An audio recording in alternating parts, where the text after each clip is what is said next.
मानदेश रत्न पुरस्कार वितरण सोहळ्यामध्ये इथं उपस्थित असलेले माझे मित्र आणि सहकारी डॉक्टर सचिन मोठे साहेब, जे आत्ताच DYSP म्हणून सिलेक्ट झालेले आहेत आणि त्यांनी त्यांचा जीवनपट जो आता आपल्यासमोर उलगडला की किती कष्टातून, किती संघर्षातून त्यांनी MPSCची परीक्षा पास झाले, DYSP झाले. ते मान्य प्रदीप गोरड साहेब. मानदेशाला जगाच्या पातळीवर नेऊन ठेवणारं पहिलं पुस्तक म्हणजे बनगरवाडी. बनगरवाडीवरती पहिले व्यंकटेश माडगुळकरांनी बनगरवाडीचा, इथल्या दुष्काळाचा, इथल्या लोकांचा उहापोह केला. त्यानंतर अमोल पालेकरांनी त्याच्यावर चित्रपट काढला आणि त्यानंतर त्याच तोडीची ज्यांनी हेडाम नावाची कादंबरी लिहिली ते मान्य नागू विरकरजी, आपल्या मंदिराचे विश्वस्त पाटील साहेब, आपल्या सरपंच राणीताई कोळेकर, इथं उपस्थित सर्व पत्रकार बंधू, या बाजूला बसलेले जनशेठ विरकर, हनुमंतराव मोठे, सुनील थोरातजी, संघर्ष योद्धा महेश करचेजी, नानासाहेब, ज्यांच्यासाठी हा कार्यक्रम घेतला ते सर्व सत्कार मूर्ती, पुरस्कार ज्यांना मिळाला ते पुरस्कार्थी आणि आपण सर्व बंधू भगिनी. मानदेश, रुपेशजी पण आले आता, रुपेश कदम. मानदेश दुष्काळाचा प्रदेश म्हणतात. दुष्काळ टप्प्याटप्प्यानं अख्ख्या महाराष्ट्रात बघितलेला आहे प्रत्येकानं. आपण बघतो की मराठवाड्यात पण दुष्काळ झालाय, आपण बघतो की विदर्भात सुद्धा दुष्काळ झालाय. आणि या दुष्काळाच्या कारणांमुळे आपण बघतो की मराठवाड्यात आत्महत्या झाल्यात आणि विदर्भात आत्महत्या झाली, पण मान तालुक्यात आजपर्यंत कधीच आत्महत्या झाली. ह्याचं एकमेव कारण म्हणजे इथली लोक. इथं संघर्षाला फाईट करायची, इथल्या परिस्थितीला संघर्ष करायची सवय इथल्या लोकांना.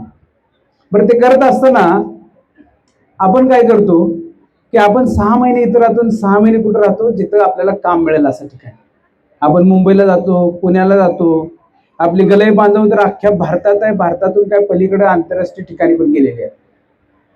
तिथं ती स्थिरावली आणि ज्या ज्यावेळी इथं दुष्काळ असेल त्यावेळी तिथल्या लोकांनी आपल्याला इथं मदत केली. त्यामुळं आपल्या ह्या भागात कधीच आत्महत्या झाली नाही, कारण आपण एकत्र राहण्याची आपल्याला सवय आहे, आपल्याला एकामेकाला मदत करायची सवय आहे आणि एकामेकाला आपल्याला प्रोत्साहन द्यायची सवय आहे. आणि हीच मंडळी ज्यावेळी तिकडं राहिली त्यांची मुलं पण शिकली, इथली पण मुलं शिकली आणि ते आता स्थिर स्थावर झालेले वेगवेगळ्या नोकऱ्यांमध्ये ते आहेत. आपण बघितलं की इथं PhD केलेली पण लोक आहेत, इथं IIT मध्ये गेलेली लोक आहेत, इथं रिसर्च स्कॉलर्स पण आहेत. म्हणजे या दुर्दैवमध्ये जसं आपल्याला नागोविरकरांनी सांगितलं की इथं खूपच चांगली शिक्षण घेतलेली मंडळी आहे आणि ते करत असताना मला वाटतंय की इथं खूप आधी स्पर्धा परीक्षेमध्ये विद्यार्थी तयार व्हायला पाहिजे होते. मला माहित नाही काय गणित चुकलं असेल दुर्दैवचं की आत्ता मला वाटतं पहिला PSI झाला, बरोबर ना? चिरंजीव पप्पू आबा डोळे मोठं पोस्टर आहे इथं आणि असायला पण पाहिजे, कारण त्यानं मोठं नाव कमवलंय, पहिला इथं PSI व्हायचं. आणि सुरुवात आहे, चांगली सुरुवात आहे, अतिशय चांगली सुरुवात आहे. आपल्या मानदेशाला परंपरा आहे अधिकाऱ्यांची. आपण ज्यावेळी मंत्रालयात जातो त्यावेळी प्रत्येक हॉलमध्ये एक तर मान तालुक्यातला अधिकारी तिथं काम करत असतो. त्यामुळे ती परंपरा आता धुळदेवमध्ये सुरू झालेली आहे. आणि धुळदेव गावाचं आता मी बघितलं की एखाद्या गोष्ट इथं सुरू झाली की ती थांबत नाही आणि ती वाढतच जाते. मंदिरच बघा ना, 20 वर्षापूर्वी नागोविरकर म्हणतात की छोटंसं मंदिर होतं, आज असं मंदिर तालुक्यात कुठं नाही आहे. मग जर आज तुमच्यात पहिला अधिकारी होत असेल तर पुढच्या 5-6 वर्षात बघा इथं अधिकाऱ्यांना इथं बसायला नाही, इथं लोक बसतील आणि इथं अधिकारी बसतील ज्यांचे सत्कार होतील. आणि ते होत असताना आज जी आपण सुरुवात केली, आपण धुळदेव नॉलेज फाउंडेशनची सुरुवात केली. मध्ये प्रस्तावना कोणी दिली, बीसीने दिली, कोण दिली, की काय काय करणार आहेत ते, सचिन असेल किंवा कोण असतील. नॉलेज फाउंडेशन मध्ये अनेक त्यांचे ऑब्जेक्ट्स आहेत, म्हणजे आपण त्यांचे ध्येय आहेत. पण त्यात सगळ्यात मोठं ध्येय आहे की इथल्या विद्यार्थ्यांना, तरुणांना मार्गदर्शन करणे आणि त्यांना विविध संध्या उपलब्ध करून देणे. तर नाव तुम्ही त्या मोठं आणि चांगलं ठेवलं बरं का, धुळदेव नॉलेज फाउंडेशन, काम पण तसं करावं लागेल. नाहीतर काय होईल की नाव मोठं लक्षण खोटं असं काहीतरी होईल. त्यामुळे सचिन आणि पूर्ण ही जी बसलेली कोळेकर मंडळी किंवा शिंगाडे मंडळी किंवा सगळी जी आहेत, तुमची खूप मोठी अशी जबाबदारी आहे. आता धैर्यशील आहे, आपल्यात मोठा कॉन्ट्रॅक्टर होणार आहे, काही दिवसानंतर मोठा बिल्डर होणार आहे. तर धैर्यशील मला वाटतंय चांगलं काम करायचं आहे आपल्याला. इथं प्रदीप आहे, हा.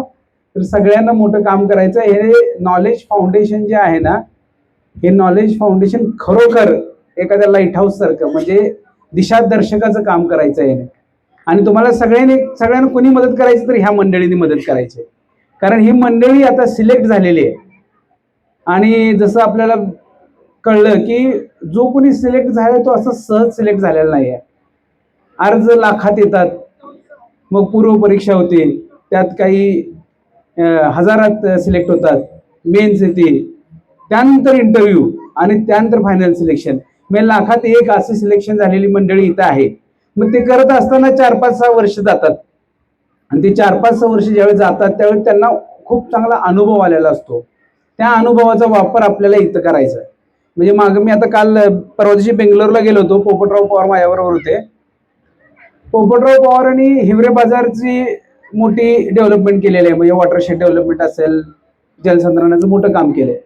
त्यांना 20 वर्ष लागली हे काम करायला. प्रत्येक गोष्ट ते करायचे, मोडायचे, परत करायचे, परत त्यांना कळायचं की असं नाही तसं करायला पाहिजे, असं 20 वर्ष लागली त्यांना गाव सुधारायला. पण त्यांनी काय केलं, तेच सगळी जी कामं केली ती 45 आणि 50 दिवसात कशी करता येईल असं पॅकेज डेव्हलप केलंय.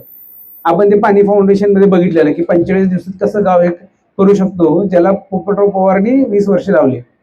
तर तो ते नॉलेज पॅकेज त्यांनी सगळ्यांना वाटलं. तसं ह्या लोकांकडे ते नॉलेज पॅकेज आहे. ह्यांनी काय करायचंय, इथल्या कुठल्याही विद्यार्थ्याला ते नॉलेज पॅकेज द्यायचं आहे, जेणेकरून काय होईल की इथला विद्यार्थी तीच काम, आता म्हणजे धुळदेवला जर 20, 25, 30, 40 वर्ष लागत असेल पहिला अधिकारी व्हायला, पण पुढच्या अधिकाऱ्याला पटपट होता येईल ह्यांच्या याने. म्हणजे काय आहे की लसीचा शोध लागायला 20 वर्ष लागतात, पण ते लसीकरण करायला काय जास्त वेळ लागत नाही. आणि एकदा का लसीकरण झालं की आपली रोगप्रतिकार शक्ती चांगली येते. अशा प्रकारे ह्या मंडळीची मदत झाली पाहिजे. मध्ये बोलताना बऱ्याच लोकांनी म्हणलं की एक सामान्य शेतकऱ्याचा मुलगा आहे, सामान्य मेटमळाचा मुलगा आहे, सामान्य शिक्षकाचा मुलगा आहे. तुम्हाला सांगतो, हे जे विद्यार्थी सिलेक्ट होतात त्यांचे आई वडील हे सामान्य नसतात. ही सगळी असामान्य शेतकऱ्याची, असामान्य मेंढपाळाची, असामान्य शिक्षकाची मुलं असतात. कारण हा जो खेळ आहे, MPSC करायचा, UPSC करायचा, हा खेळ सोपा नाही. हा खेळ 5-6 वर्ष चालतो. 5-6 वर्ष ज्यावेळी चालत असतो त्यावेळी फुकट होत नाही हा खेळ. ह्याला खर्च पण खूप होतो. आणि ज्यावेळी हा खर्च होत असतो त्यावेळी तो सामान्य शेतकरी, सामान्य मेंढपाळ आणि सामान्य शिक्षक किंवा कुणी असेल, तो कुठून तरी ती जोड करत असतो, जुळणी करत असतो आणि मग मुलाला किंवा मुलीला तिकडं पुण्याला, मुंबईला, दिल्लीला पाठवत असतो शिकायला. त्यामुळं 4 वर्ष, 5 वर्ष एखाद्या माणसाला पगार दिल्यासारखा तिकडे अभ्यासाला ठेवलेला असतो. आणि तो सामान्य शेतकरी थोडीच म्हणता येईल, तो असामान्य शेतकरी आहे, असामान्य मेंढपाळ आहे, असामान्य असा तो शिक्षक आहे जो आपल्या मुलासाठी किंवा मुलासाठी कष्ट करत असतो. त्यामुळं UPSC किंवा MPSCचा हा अभ्यास जो आहे आताच्या काळात, हा फक्त विद्यार्थ्याच्या हुशारीवरती, विद्यार्थ्याच्या कष्टावरती किंवा विद्यार्थ्याच्या निष्ठेवर चालत नाही. हा त्याच्या पालकांच्या पण कष्टावर आणि निष्ठेवर चालतो. त्यामुळे अभिनंदन फक्त यांचंच नाही, तर यांच्या पालकांचं सुद्धा आहे. खरं तर इथं पालक पण पाहिजे होते आज सत्काराला. त्यामुळे तुमच्या पालकांचं मी पहिल्यांदा अभिनंदन करतो की त्यांच्यामुळं तुम्ही आज इथं बसलेला आहात. आपण बघतो की मान तालुक्यात दुष्काळ आहे. आता बऱ्याच ठिकाणी पाणी आलंय, परिस्थिती सुधारायला लागली आहे. पण तरी सुद्धा आपण काही कोल्हापूरचा भाग झालेला नाहीये किंवा आपण नाशिकचा भाग झालेला नाही. की इतकी सधन शेती आपल्याकडे आहे. आज ही मार्च महिन्यात पाणी संपताना आपला ऊस जळून जातो. दुसरा विषय म्हणजे आपण पीक पद्धती बदलली पाहिजे, वॉटर मॅनेजमेंट केलं पाहिजे, वॉटर बजेटिंग केलं पाहिजे, या सगळ्या आजचा विषय नाही आहे. याचं वर्कशॉप नॉलेज फाउंडेशन परत कधी करू आपण शेतकऱ्यांसाठी. हा, महत्वाचं मला काय म्हणायचं की शिक्षणाचं महत्व आज पण आहे, काल पण होतं आणि उद्या पण राहणार आहे. शिक्षण घेतलं तरच आपली मुलं पुढे जातील. भले शेती करू देत, पण शिक्षण घेऊन शेती करू देत. जसं सचिन साहेब म्हणले की मेंढपाळ हा आपला पारंपरिक व्यवसाय आहे, तो पण शिक्षण घेतल्यानंतर एक नवीन पद्धतीने आपण करूया. एक तर आपण थोडं मॉडिफाय करूया, जास्त मोठ्या प्रमाणात करूया. त्यासाठी पण शिक्षण महत्वाचं आहे. त्यामुळे शिक्षणाकडे आपण अजिबात पाठ फिरवायला नाही पाहिजे. शिक्षणाशिवाय काही होऊ शकत नाही. आज जी इथं मंडळी बसलेली आहेत किंवा जी काही दिसत आहेत आपल्याला मंडळी इथं, ज्यांनी आयुष्यात थोडंफार काहीतरी केलंय ते शिक्षणाच्या जोरावर केलंय. त्यामुळे शिक्षणाला खूपच महत्व आहे. त्यामुळे इथं बसलेल्या सर्व पालकांना माझी विनंती आहे की शिक्षणाची पाठ अजिबात सोडू देऊ नका आपल्या मुलांना किंवा मुलींना. आणि मुलींना विशेष खूप महत्वाचं आहे. काही काही गावांमध्ये गेल्यावर असं दिसतं की 10वी नंतर बऱ्याच मुलींचे लग्न झालेले आहेत, 12वी नंतर लगेच लग्न झालेले आहेत. आपण मुलींना शिकू दिलं पाहिजे. इथं स्पोर्ट्समध्ये जे काही आपण सत्कार केले ते फक्त मुलींचे केले. आज कोण 600 मीटर पळतंय, कोण 800 मीटर पळतंय, कोण हर्डल्स रेस करतंय. फक्त मुलींच्या आज जोडदेवमध्ये स्पोर्ट्स मधले झाले सत्कार. मग ह्याच मुलींचं जर तुम्ही 12वीतच लग्न करून टाकलं तर पुढे कधी खेळणार आहेत त्या? आणि आपल्या तालुक्यातनं जेणे नाव कमवलंय ती ललिता बर पण मुलगीच आहे. त्यामुळं मुलींच्या शिक्षणाकडे अजिबात दुर्लक्ष करू नका. मुलींना बऱ्याच ठिकाणी रिझर्वेशन सुद्धा आहेत. त्यामुळं मुलींना जर शिक्षणाला आपण संधी दिली तर ते चांगल्या ठिकाणी जाऊ शकते. कुठल्याही ऍडमिशन मध्ये त्यांना रिझर्वेशन्स आहेत. त्यामुळं हा फायदा आपण शासनाकडून घेतला पाहिजे. बरं, शासनानं बरेच प्रमाणात खर्च पण कमी करायचा प्रयत्न केला आहे मुलींसाठी. शिक्षणामध्ये स्कॉलरशिप दिलेले आहेत. त्यामुळं जसं पालकांना मी असामान्य पालक म्हणलं तर प्रत्येक पालकांना आता असामान्य झालं पाहिजे आणि आपल्या मुलींच्या आणि मुलांच्या शिक्षणाकडे फोकस ठेवला पाहिजे. बराच वेळ झालाय. नॉलेज फाउंडेशन कडून, यात्रा कमिटीकडून हा अतिशय सुंदर असा कार्यक्रम झालेला आहे. पहिलीच वेळ आहे या कार्यक्रमाची आणि सुरुवात एकदम चांगली झालेली आहे. त्यामुळं हे दरवर्षी असंच राहू द्या. जसं सचिन साहेब म्हणले की प्रत्येक गावानं असं काहीतरी करायला पाहिजे. ते इथं बसलेले आपले हे जे मित्र आहेत, एकनाथ, नंतर कोळी साहेब आहेत आणि सगळे पत्रकार आहेत, रुपेश आलाय आता, ही लोक हायलाईट करतील हा कार्यक्रम नक्कीच. कारण खूप चांगला कार्यक्रम झालेला आहे. त्यामुळे प्रत्येक गावागावात असे कार्यक्रम होतील आणि त्यामुळं नक्कीच असा प्रत्येक तरुणाचा फायदा होईल, तरुणीचा फायदा होईल. एक चांगलं त्यांना दिशा मिळेल आणि ती दिशा मिळाल्यावरच एक चांगलं काहीतरी ते आयुष्यात करू शकतील. माझ्याकडून बऱ्याच लोकांचे सन्मान झाले. त्या सर्व सन्मानार्थींना मी शुभेच्छा देतो.